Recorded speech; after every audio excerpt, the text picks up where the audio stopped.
Welcome to our Sunday program. Herzlich willkommen zum Sonntagsfest.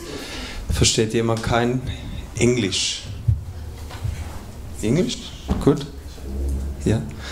Anyone here for the first time? Okay, nice. Welcome. Nice that you came. We're always very happy when newcomers come. That's why we are here to know we have the regular program every Sunday and newcomers can come and learn, see what we are doing. So we just had Kirtan and now we're going to have a lecture for 1 hour. And we are very happy. Today we have a special guest. His Grace Jaya Sacinandana Prabhu. Hare Krishna.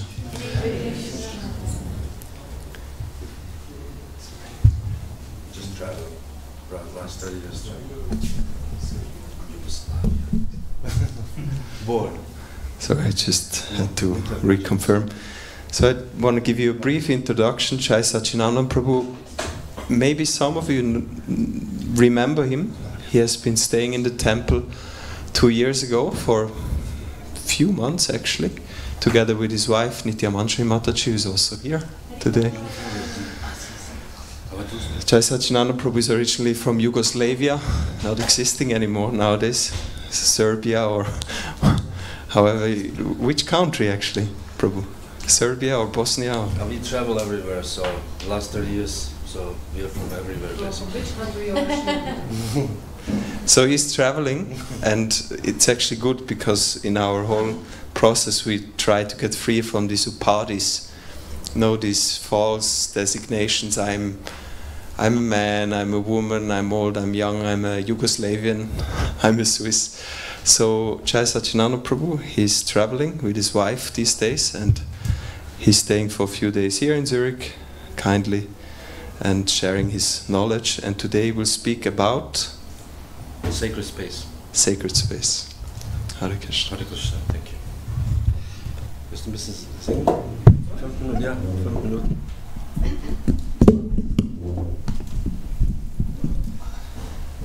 Ja, bitte. Jetzt Harmonie. Kann ich es bringen? Sie können dort sitzen, wenn du Medaille spielst. Hare Krishna. Band. Wie lange? Genau. Ich singe Jaya Madhava. For those of you who like to sing along.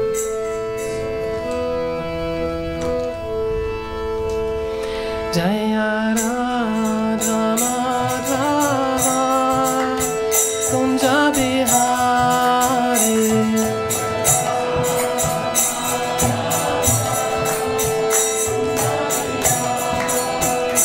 Jaya Radha Madhava Kunja Bihari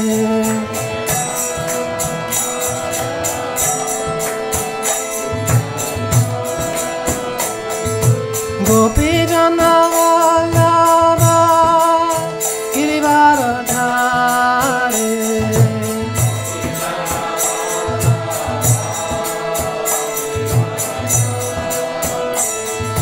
Gopi Jana Vallabha Girivaradhari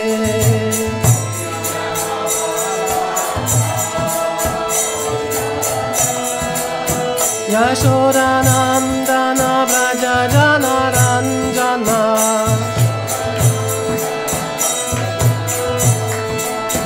Yashodanandana Braja Jana Ranjana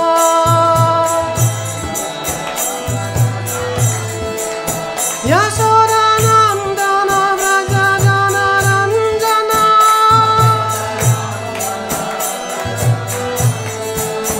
Yashodanandana Braja Jana Ranjana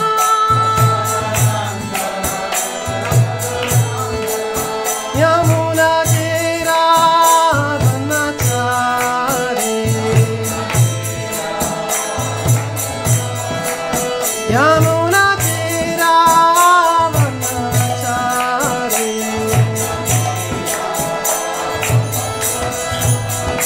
Jaya Radha Madhava Kunja Bihari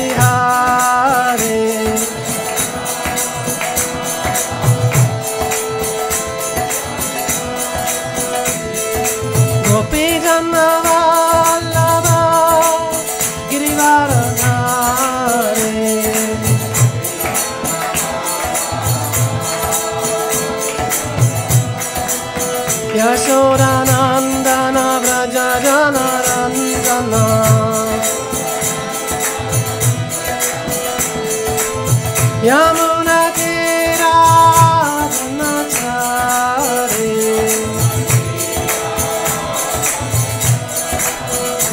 Jaya Radha Madhava Kunja Bihare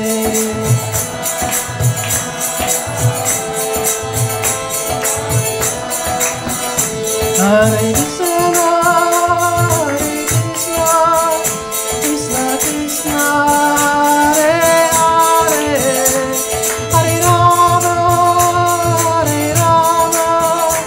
Rama Rama, Hare Hare.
Shri Radha Madhava ki jai, Srila Prabhupada ki jai.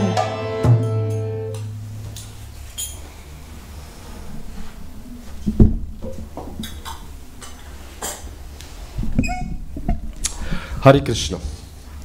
So today I would like to speak about the sacred space. This idea, of course, we know amongst the New Age terminology. If I speak too fast, just let me know. This is also New Age terminology, sacred space. You know, people are finding the space which is sacred. You know, but what does it exactly mean?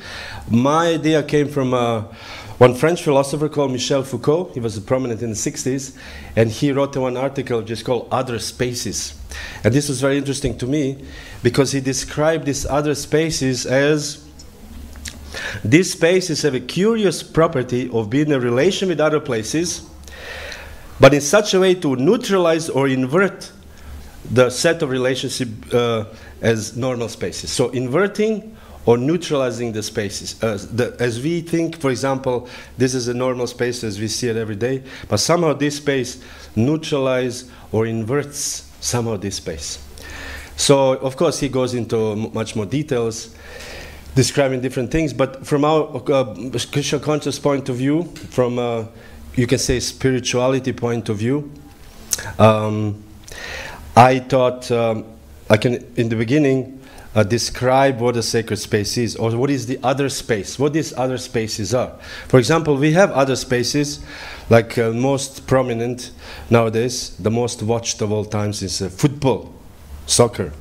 Everybody's watched football. I think the finals in last World Cup was watched, over 1 billion people watched the finals in football. I mean, this is a lot of people. So I mean, this is a very popular thing. And what is actually football? Football is complete invention of humans. This thing doesn't exist.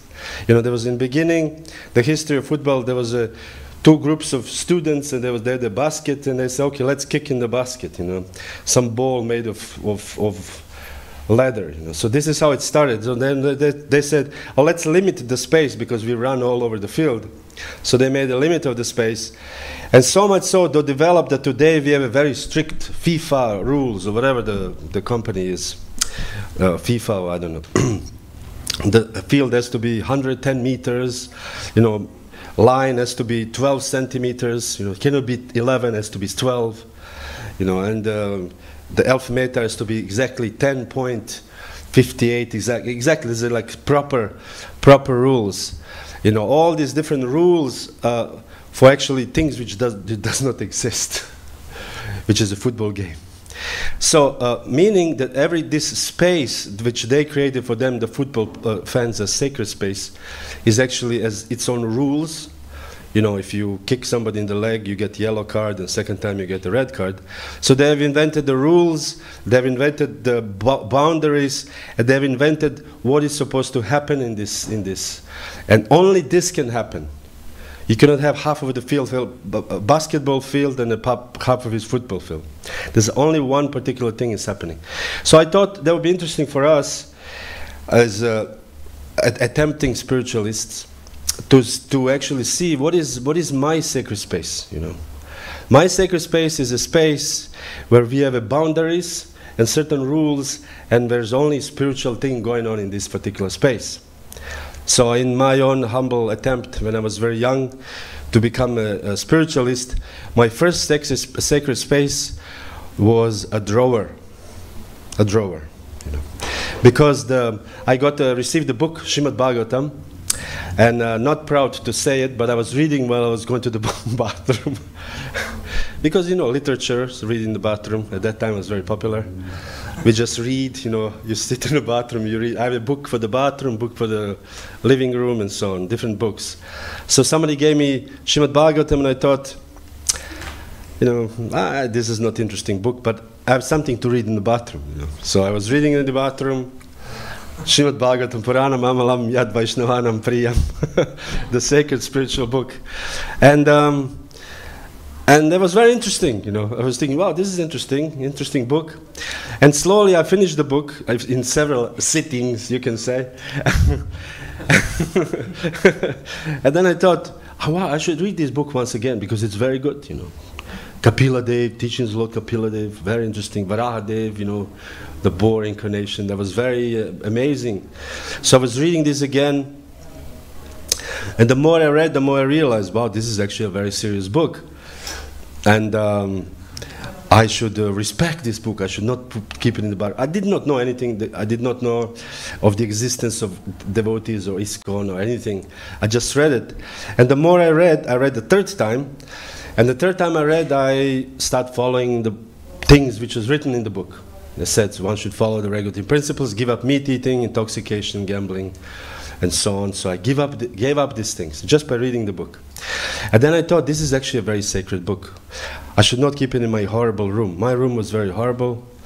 I did some art also, which was, imagine, full of paint and turpentine and cigarette butts, and everything was everywhere. And Srimad Bhagavatam was laying amongst these wonderful items. So I thought, no, I should have a one special place only for this book. So I empty one drawer, and I clean it with soap, and I put white paper, and this was my first. And I kept only Bhagavatam there. So this was my first sacred space. You know, I kept this. This is it. You know, nothing else allowed to be here. So the more I read Bhagavatam, the more I practiced. Then I started chanting Hare Krishna. In my mind, of course. So this was the second sacred space. That was my mind. You know, I started chanting Hare Krishna, and then I thought I should chant Hare Krishna. I should not have any other impure thoughts. So this was I started slowly, my sacred space started expanding. So mind became a sacred space. I was chanting Hare Krishna in my mind. And then I thought, this room is actually terribly dirty. I should clean it up, you know. So I clean up everything. I put new tapete, you know, wallpaper. At that time, tapete was very popular in the 80s. I don't know if you remember. And so my room suddenly became very clean. So my friends came, they were like shocked, highly surprised. What's going on with you, you know? Something's very wrong with you. Your room is very clean. And you don't take intoxicants. You know, I did not participate in this, you know, party events on Friday night anymore. I did, but not in a full strength. So I thought, you know, my sacred space expanded. Meaning, in this particular room where I stayed, this was it. I did not engage in any of these activities. I was reading Srimad Bhagavatam. I started chanting there. So this particular, you know, whatever 5x3 became a sacred space with certain rules in it. And this is how I lived for some time. Then I found out that there's a temple. So I went to the temple. There was an amazing thing, a big house, very similar to this. And the temple was much bigger, much more devotees. And there was an altar, you know, in the morning they opened altar and all these wonderful smells come out, incense, and I thought, wow, this is amazing. This is the real sacred space, you know. So my sacred space started expanding somehow through space, you know. Although I have it in my drawer in my room, this also through unseen cords expanded to the big temple. So every time I went to this temple, in this temple, devotees strictly followed the principles, devotees chanted Hare Krishna, devotees did particular service to Krishna. So this was a very spiritual place for me every time I went. Of course I went only 2 times and I joined immediately. But I went and I thought, wow, this is an amazing spiritual place. And then devotees said, after like 7 days I was in the temple, they said, you know, we distribute books here in this temple. You should also go out to book distribution. That's 7 days. I know book distribution. I said, what is book distribution? He said, you take these books and you go to door and knock at people's door. And when they open, you tell them, buy this book. It's very good. I said, yes, but I don't know what is inside. He said, don't worry about it. It's a very spiritual book. And you can even read it. So I read the book. There was perfect questions, perfect answers. And I did. Of course, there was different techniques which they told me, which nowadays we try not to imitate. And the technique was when somebody opened the door, you put the foot so they cannot close the door. This was a very special technique. You know, so I said, okay, you know. So I did this, you know, I did first day 5 books, and I was very proud, of course. And then they told me, devotees told me, this is the safest place in the material universe to stay on the street and distribute books. I was thinking, wow. So my sacred space expanded suddenly. It's on the streets. And to these huge buildings going door to door, putting foot so the people cannot close the door. Somehow this became the sacred space. So sacred space expanded. And due to the various circumstances at that time, particularly the unfortunate civil war happened, and I was drafted, and I had to leave the country. And I went to I was fleeing the country. I went to India. So I found that actually the whole village the whole city can be a sacred space, Vrindavan. So I lived in Vrindavan, and as Vrindavan was a city with 5,000 temples. Everybody was worshipping Krishna, and all these pastimes where Krishna actually walked. Krishna was stepping on this very land which I was stepping. This was the amazing thing. Vrindavan Dham is the most amazing place in the universe. Actually, it is the spiritual world which is actually visible somehow to us by the mercy of Krishna. So the sacred space expanded into a big village called Vrindavan, and I found out later Mayapur and so on and so forth, the different temples of ISKCON. So this sacred space from the small drawer expanded into all kinds of things. Suddenly, the sacred space was a big place for me, not anymore just some piece, And then the more the more I practice Krishna consciousness, the more I was reading. I remember once I started reading Bhagavad Gita, and I was thinking, I want to apply this Bhagavad Gita in my life. I don't want only to be a book for me, because books were also sacred spaces. So I wanted to read. I was reading Bhagavad Gita, and I came to this verse, and this verse really struck me. And this is a not famous verse, but Sarvata pani padam tat, sarvatokshi shiro mukam, sarvata shruttima loke, sarvam avritya tishtati. This is in 13th chapter of the Bhagavad Gita, which says, everywhere are his hands, means Krishna's, and legs. So Krishna's hands and legs are everywhere, and his eyes and faces, and his ears, and he hears everything. In this way, the super soul exists. This is a translation. In the word for word, Prabhupada translates, Sarvam avritya tishtati. Sarva means everywhere, avritya means covering. Meaning he covers everything in this material world. So then I finally understood, wow, Krishna is actually everywhere. So my sacred space became the whole world. Because everywhere you go, everywhere you step, there's Krishna. Sarvata pani padam tat sarvatok shishiro mukham. His face is everywhere. Krishna sees everything, and Krishna knows everything. I could not hide anymore. Sometimes devotees think, okay, and nobody watching, clock the door, and I can now be myself. No, Krishna is actually even behind the door. Krishna is actually at the door itself. Once I had one bhakta. He was very philosophically challenging all the time. He had this Mayavadi concept, He taught it. He said, how do you know that I did not create you? I said, I'm sure. I know my mother, father. You're not my father and mother. I know who created me. Anyway, so he had these ideas. And then he became dissatisfied with this personal philosophy. And he said, I'm leaving the movement. I'm leaving the Hare Krishna temple. And I said, I cannot stop you. This is a voluntary movement. You can do whatever you like. And he said, I'm going to the places where there is no Krishna. And I said, well, I started laughing. I said, this is not possible. How can you go to the places where there is no Krishna? Sarvata pani padam tat, sarvatok shishiro mukham, sarvata shrutima loke. Krishna is sarvam avritya tishtati. He covers everywhere. And he's in everyone's heart. And even more so, in the Brahma Samhita, there's a famous line which says, Andantarasta paramanu chayantarastam. The Krishna, he enters every atom. Even every atom. So even this, even if you step on anywhere, this is Krishna. And even your foot is made of the atoms, which is actually Krishna.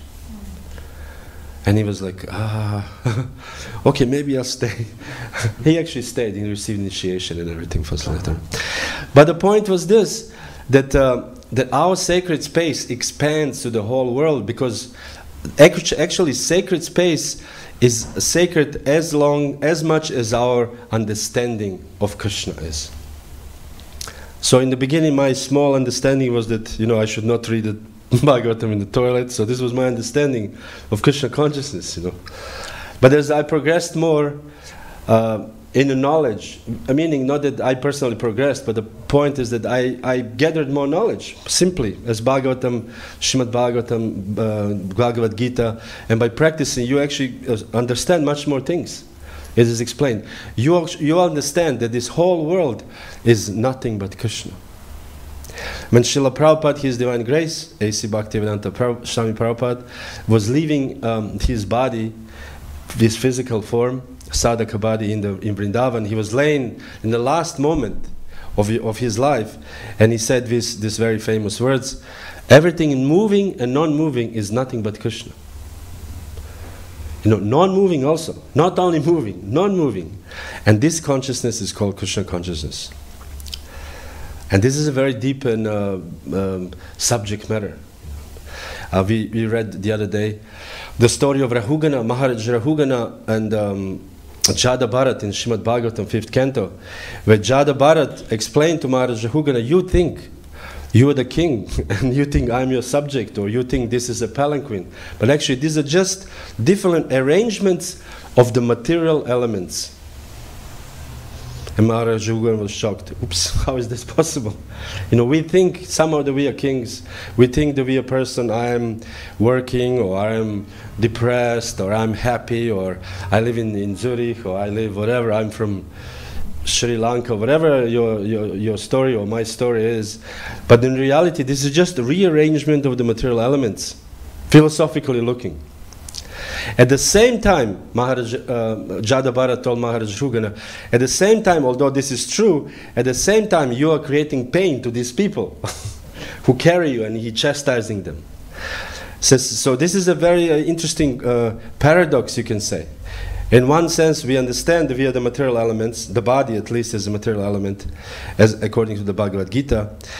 But at the same time, these material elements can create pain and actually harm other material elements.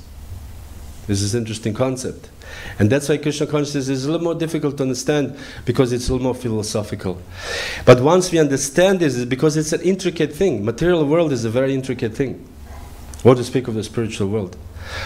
So therefore I at least accepted Krishna consciousness for that very reason, because there's a depth to it, depth to this knowledge. Not that I think now this religion is better than your religion, or I am better than you. I think this knowledge is very superior knowledge, and therefore I accept it. And therefore I speak this knowledge because I think it's great, and I think everybody should hear it. This is what we heard today. It's a supposedly mode of goodness. So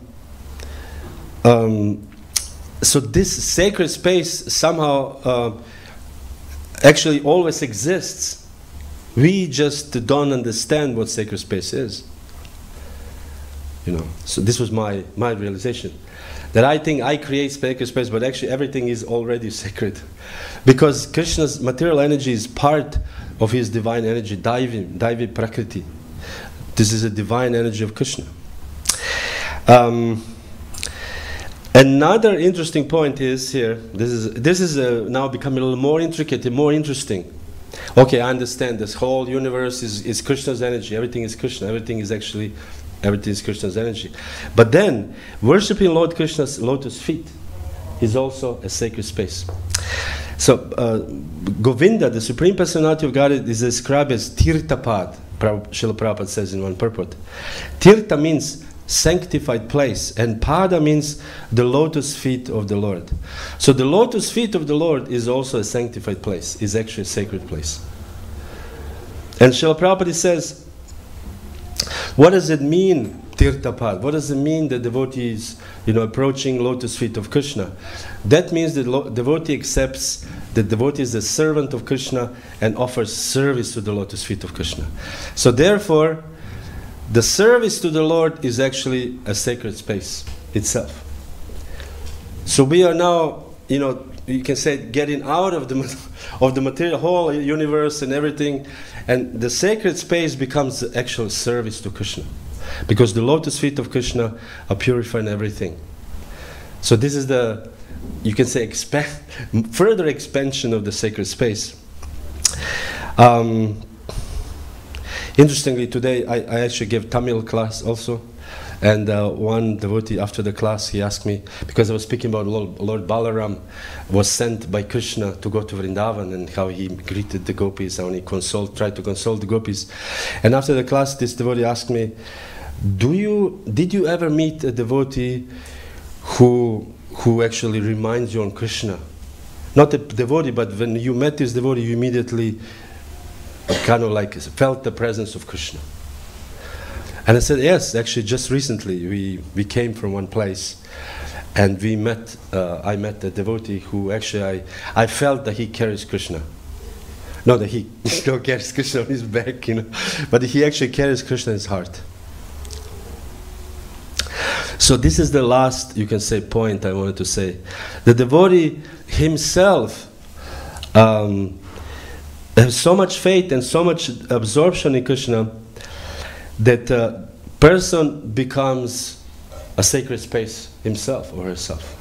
This is like an end of this amazing journey from the, of course I didn't speak of the spiritual world also, this is another completely different story, but I'm speaking about at least this, living in the material world, that devotee becomes tirtha kurvanti tirtani.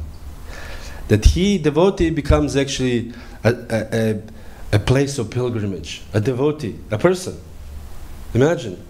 But everybody can become, not just, special devotee from the airplane, golden airplane arrives, but actually everybody, whoever is, Prabhupada says here, such a pure devotee who has implicit faith in the lotus feet of the Lord can create sacred places in any part of the world, wherever he remains.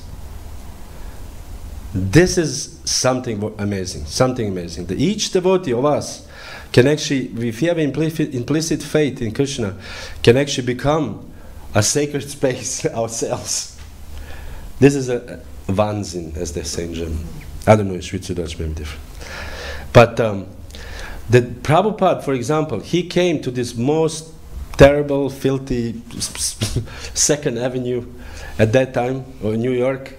Whoever has been to New York, you know this area. Now it's a little bit better, but B Avenue, for example, now is kind of the same as it was that time, 2nd Avenue.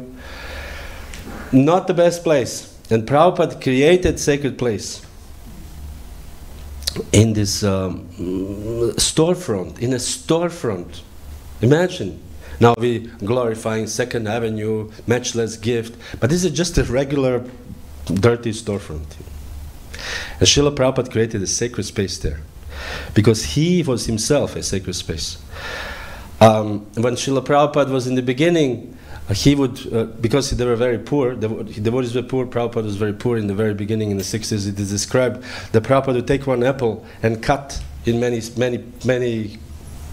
pieces, and he would eat one and he would give the rest. Because he understood, I am the, you can say, carrier of Krishna for them, and therefore if they eat my maha, they will make progress. It's in one sense, it sounds not humble, but in the other sense, it's very humble.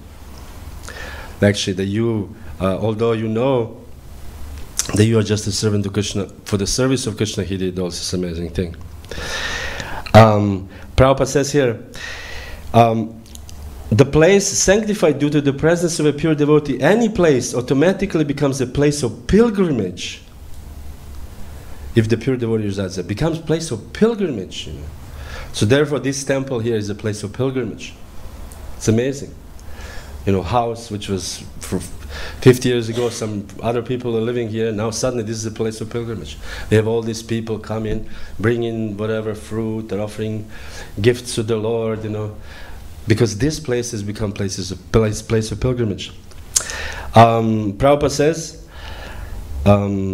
in other words, such a pure devotee who is engaged in 100% in the service of the Lord can remain anywhere in the universe, and the part of that universe immediately becomes a sacred place where he can peacefully render service to the Lord as the Lord desires. Such pure devotee is able to rectify the polluted atmosphere of any place. So this is how the sacred space, you can say, evolves. You know, from the beginning of some little things to more, to expanding. And in the end, you yourself, as Srila Prabhupada and other pure devotees, actually become a tirtha kurvanti tirthani, sacred places themselves.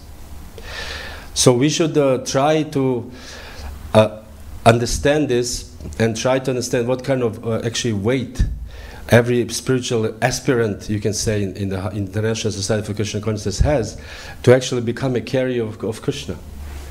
We carry Krishna all over the world. You know. We distribute books, you know, we distribute prasadam, you know, somebody take, oh, do you like this sweet? Yeah, sure, you know. And people just eat one sweet, and this is like a beginning of their spiritual life. So this is what I wanted to say about sacred spaces today. Hare Krishna, thank you very much. If you would have any possible question.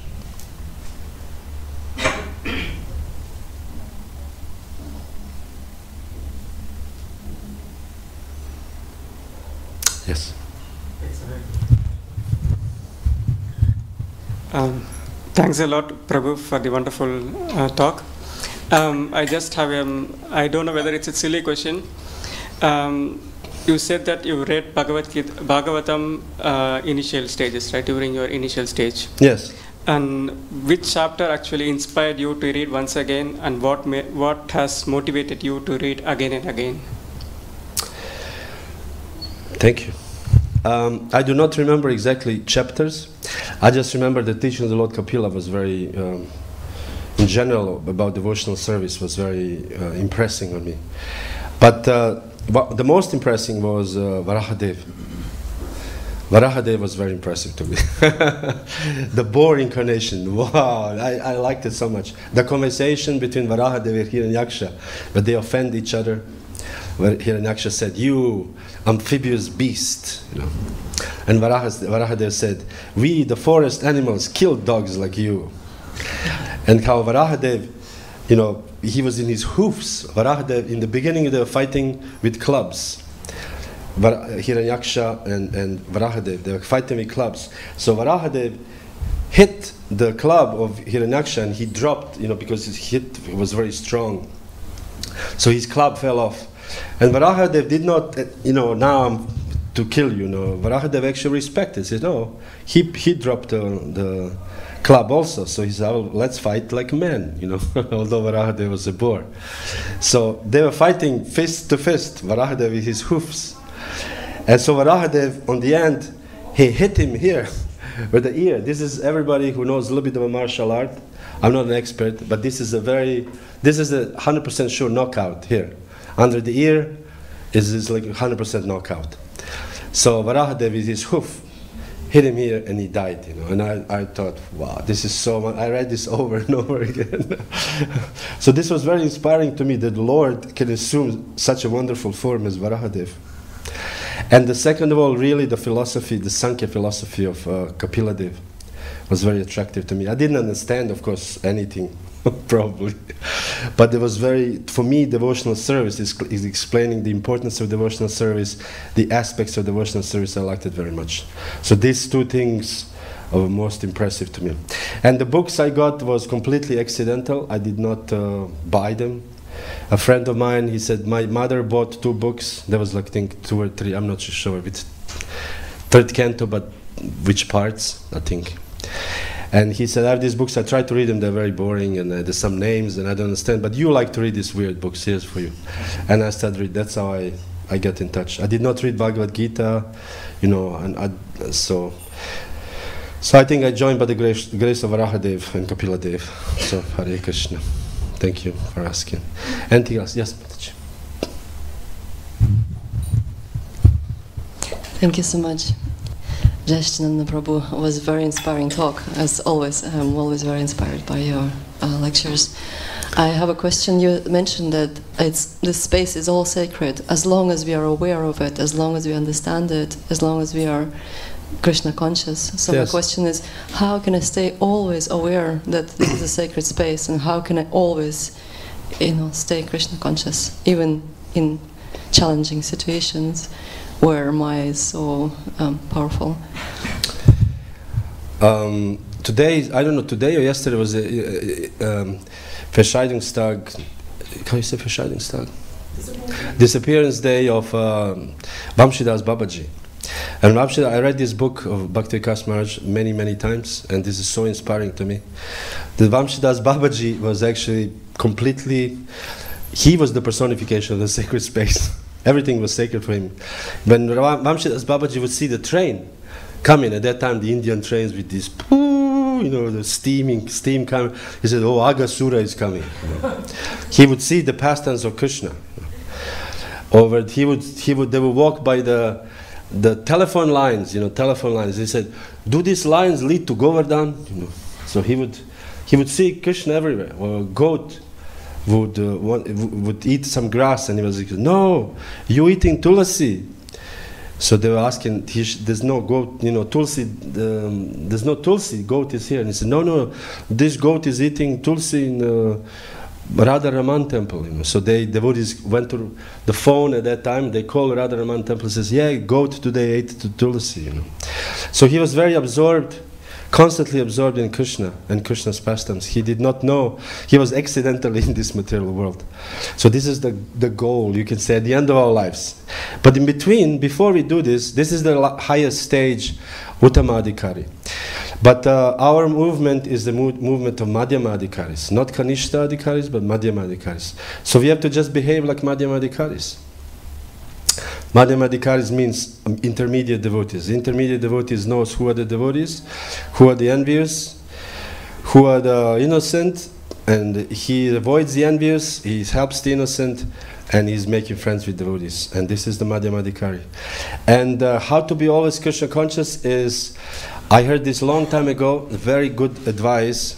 Burijan Prabhu was saying that, because he gave all this, he started basically Bhakti Shastri and the whole educational thing in Vrindavan. And he wrote Bhagavad Gita, I don't know the commentary, but how do you call this? Study guide, and Bhagavatam also study guide. And he went very section by section. And he said, there was some years after, and he said, now when I read Bhagavatam, I'm just sitting back and I'm waiting for Bhagavatam to tell me, to instruct me. He wants to hear what Bhagavatam has to tell him. So when I really try to apply this, you read something and you think, wow, how can I apply this in my life? How can I actually apply this in my life? The first thing I tried was I took all the 11th chapter of Bhagavatam and 10th chapter of Bhagavatam. What Krishna says, of months I am this, of animals I am this, of the mountains I am this. So I wrote down all the list, what Krishna is, and I just tried to remember this, And I said, wow, Krishna is actually this, of all the waters on the ocean. Oh, and then you go to the ocean, you say, this is Krishna, or whatever. Of the water animals, I'm the shark. When you see a shark, or you hear, oh, this is Krishna. So like this, everything that reminds you of Krishna. This is an artificial means, but this is we are Madhyamadhikaris, practitioners of sadhana bhakti. So we try to do this. We try to remember Krishna in these artificial ways. And artificial ways means, as we said earlier, by force. We try to remember Krishna. By reading, if you read 10 hours a day, you cannot think about something else, really. If you really read 10 hours a day, you cannot think about anything really but Krishna.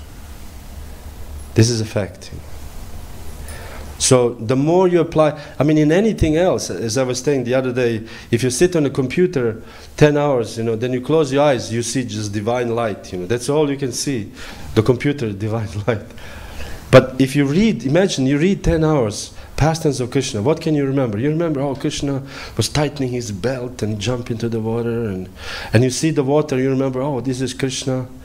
As I was saying, humorous example this morning, when one devotee joined the Hare Krishna movement and he saw beautiful Gaunitai, and Gaunitai had a beautiful black hair, and he said, when I saw the black hair, I was thinking, wow, my girlfriend has exactly the same black hair. This was his smaranam,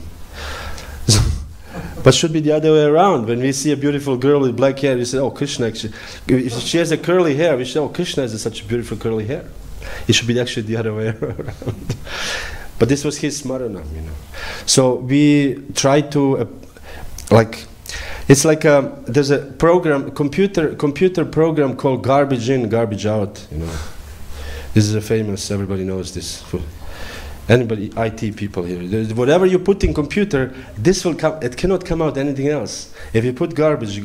So the same way, if you put garbage in our mind, you know, then the garbage will come out. And we have a garbage for millions and millions of lives, you know, this chit consciousness, which is impressions from millions of lives. You know, sometimes we chant and we are on the altar and we somehow come something horrible thought and you say, where is this coming from? You know? But this is from these previous lives, previous sinful activities. So we try to, this is the whole point of sadhana bhakti, to actually impress on the mind. To impress on the mind Krishna consciousness, so that it becomes natural. Because it is natural. We just have to do it over and over and over and over and over and over again. Any other sportsman on any job, if you want to be successful, you have to watch these moves, you have to watch, if you're a boxer, watching the moves, the old games and this and that. So, and then they become automatic, you know, you don't need to think about it, just automatically. So it's like this. Sadhana bhakti, this is sadhana bhakti. Not garbage, Krishna in, Krishna out. Hare Krishna, anything else?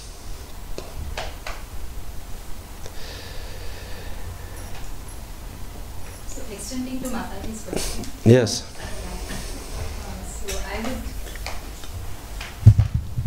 So extending to Mataji's question.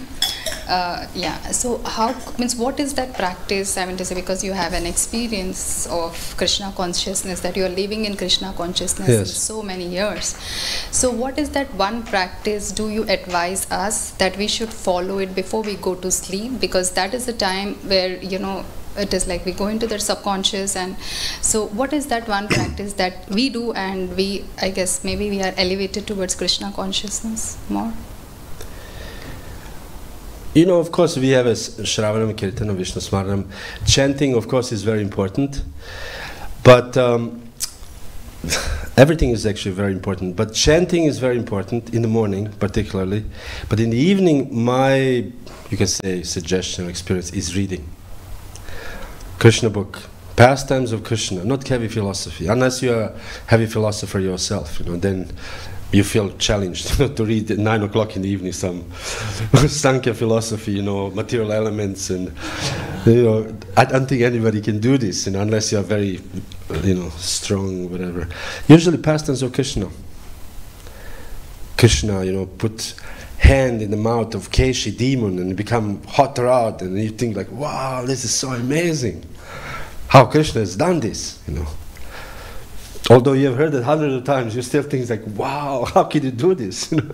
So something like this, Krishna's pastimes in the evening. Prabhupada actually recommended reading Krishna book in the evening and drinking hot milk, and then you will dream of Krishna. This is a Prabhupada's formula. So we try to somehow do this. In temples, usually. You know, read Krishna book. But if you are not fond of reading books, then what? Listen.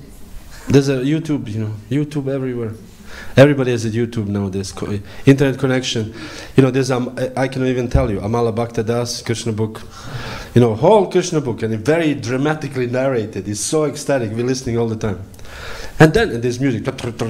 And then Krishna tied his belt and jumped into the water. And when you listen to this, you think, well, I'm there, I'm next to it, I'm watching it. You know. So listen, YouTube ki jai. But the mercy, by the mercy of YouTube, you know, we have all kinds of wonderful things, lectures, this and Krishna stories, anything. Yes, bro. There's also wonderful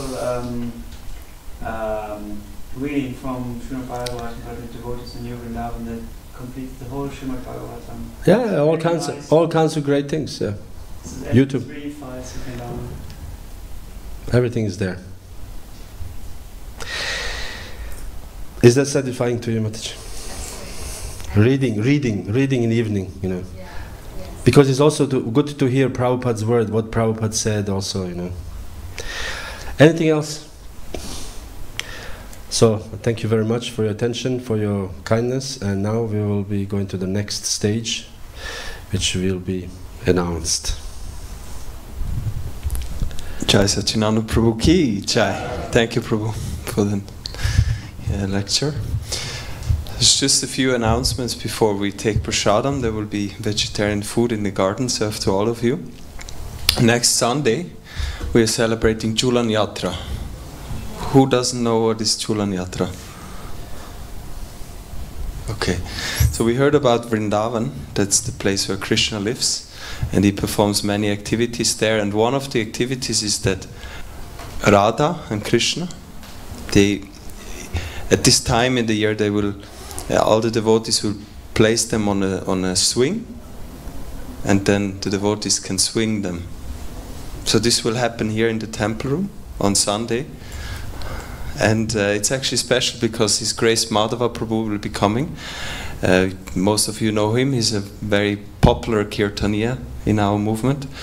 And so he will be singing from 7:30. There will be Gora Arati at 7 till 7:30, and 7:30 till 9:30 he will be singing, and swinging will take place 7:30 till 9:15.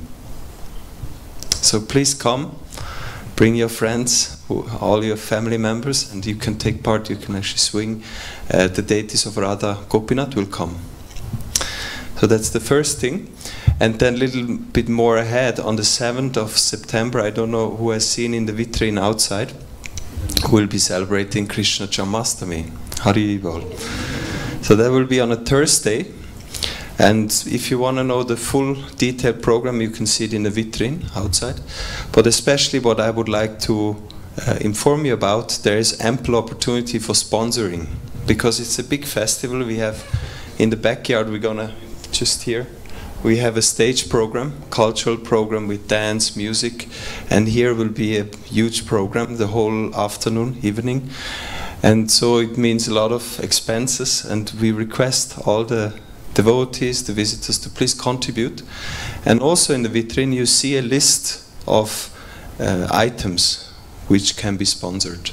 And there is also a QR code and bank details, so you can transfer some Lakshmi for the pleasure of Krishna. If you have any questions, I'm around. You can ask me or whoever is here in the temple, who stays in the temple.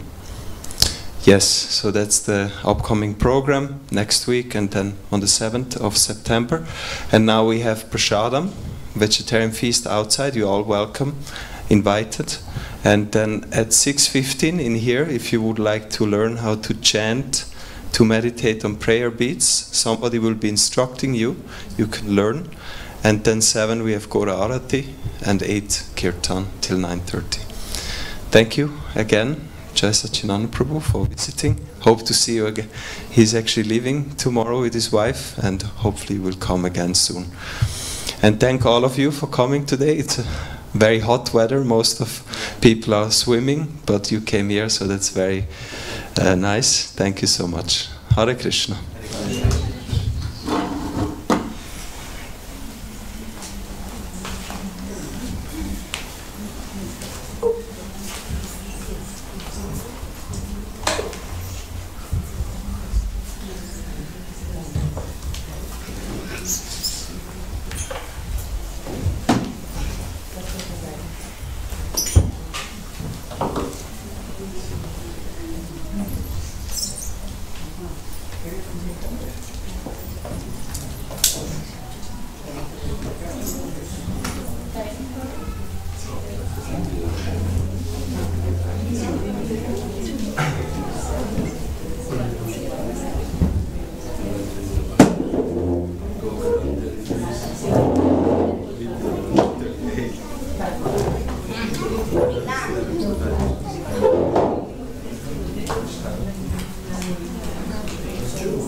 They said it was the hottest summer since the election. No, sorry, I was July. May is what I started.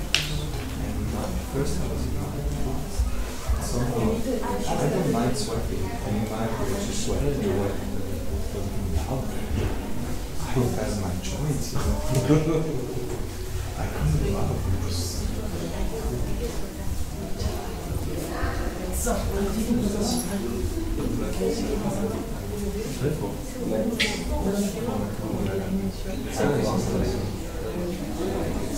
I spent 3 summers. Major. One summer no electricity. I stayed in one house, it was so cheap and project.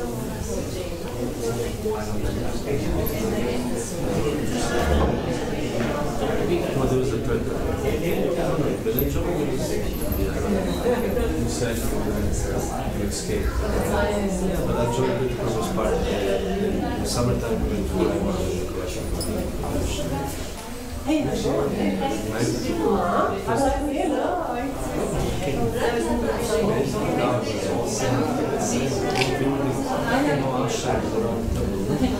just saying that every little people is amazing. Motorcycles. It was at that time no motor in town. That is the course. To come to Mandarin to take a course. Yes, I saw that on the following show. People in the morning.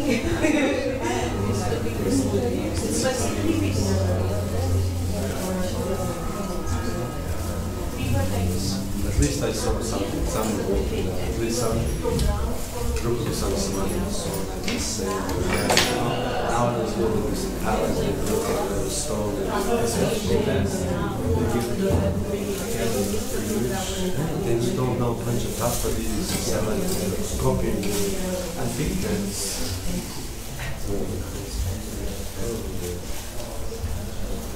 But there was nothing, it was just sand, just a little few pieces of stone for the rest of the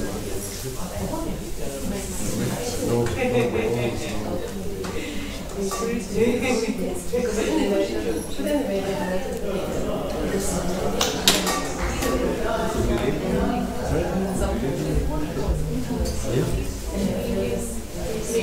I found service, yes, service.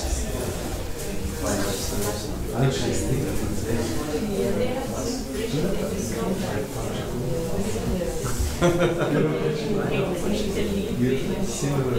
because consumption becomes also East Macedonia, this is former Yugoslavia. The same kind of Yugoslavia. Like he went to America when he was a child, 5 years old, so his parents were American.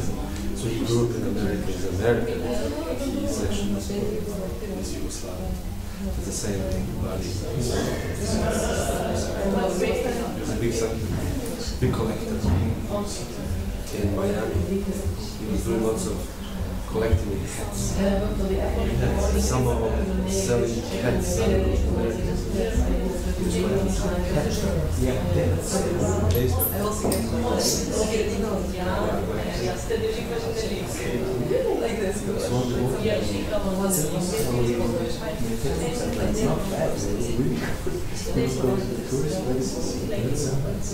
He was Pachino was the champion. Yeah, he was the champion in hats. In hat institution.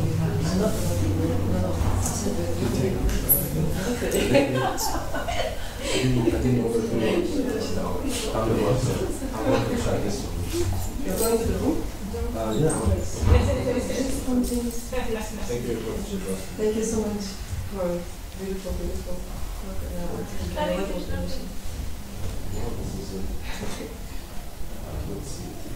It's a little bit accurate. It's not, it doesn't matter what it says here.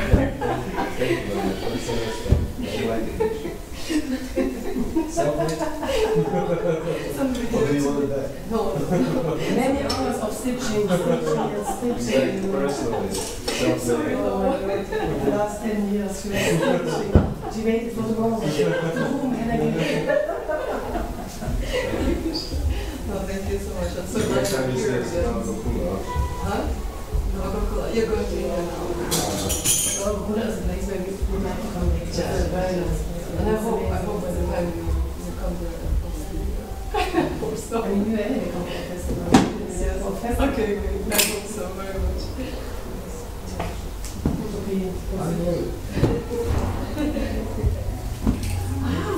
Hey, only now. Because years are going to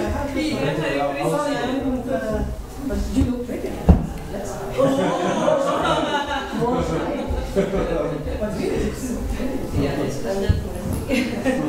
so you're doing good now? Everything.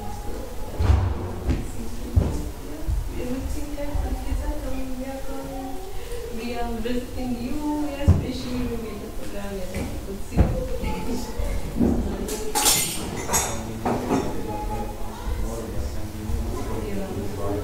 we are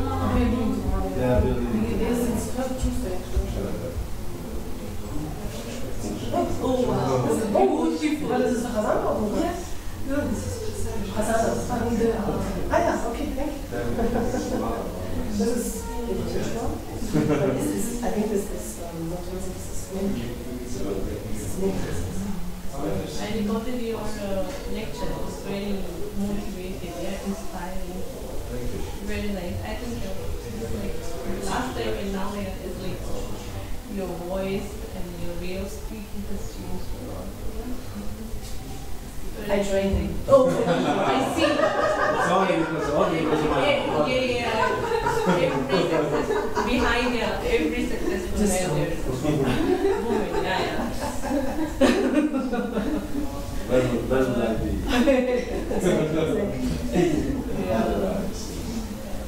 Maybe everybody wants to take this.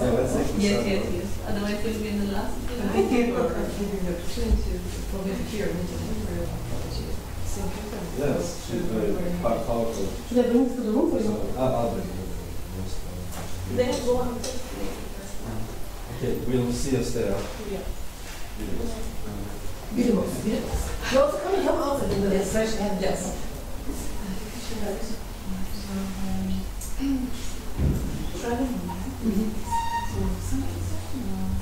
It's like this, we go to Deutsch. Ich spreche auch Deutsch. Deutsch ist das? Englisch und schon. Ja. Okay, also wir haben vor 2020 haben wir einfach gesagt, lass uns jetzt mal unsere Jobs aufgeben. Die Kinder sind raus, ne? Und dann haben wir angefangen, die Zeit uns so wie miteinander gibt und mit Seminaren und die Kurse und Anfängerkurse und nächstes Mal schreiben und dann müssen wir noch mal gucken, was wir machen. Zum Beispiel waren wir jetzt einen Monat in Tschechien oder haben wir dann jeden Tag ein paar Mal gemacht.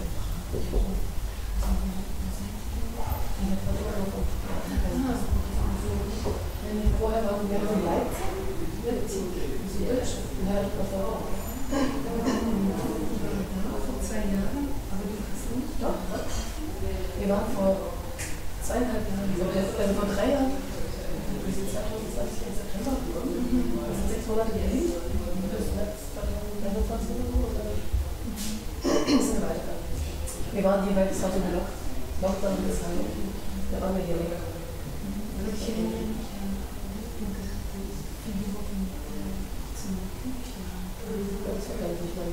Also er hat gekocht, aber vielleicht hat er auch nicht gekocht.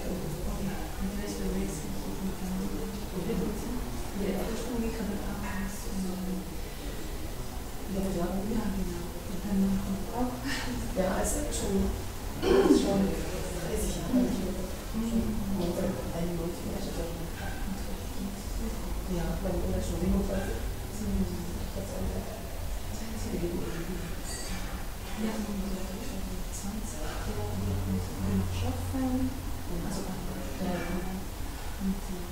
Ja, mein Mann, der was immer nach Arbeit schafft, der ist das halt gewöhnt, wenn es nicht ist. Der kennt das nicht, aber hat mal 17 Jahre gemacht. Für mich ist es auch manchmal anstrengend. Ja, das ist schon, vielleicht kann man das auch nicht mehr immer machen. Also wir haben keine Basis, wir haben so unser Zimmer. Also für die Zukunft würde ich mir wünschen, wir haben irgendwie unsere Basis ist uns da.